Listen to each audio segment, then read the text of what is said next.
prices lifted headline CPI, but core CPI continues to ease. And the Fed, they care more about the core when it comes to the interest rate policy.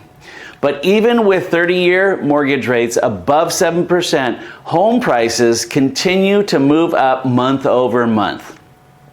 The recent surge in oil prices over the last month has caused the headline CPI to rise from 3.3% year over year in July to 3.7% in August.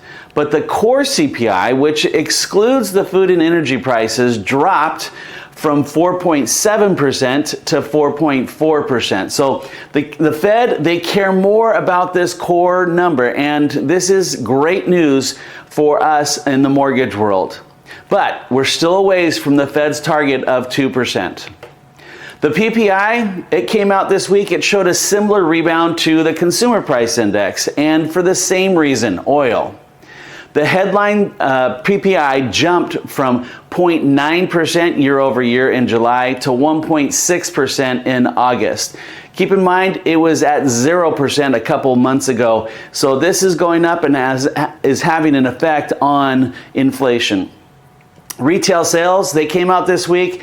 They rose by 0.6% month over month in August.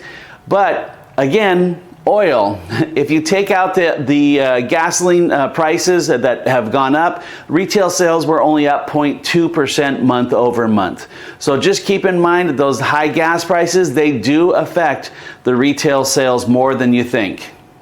The European Central Bank, they raised their key interest rates to a record high of 4%, but they explicitly signaled that they were ending its 14-month 10-hike tightening campaign. There's still issues over in Europe with high borrowing costs and the slowdown of China, but they're ending their rate hikes for now.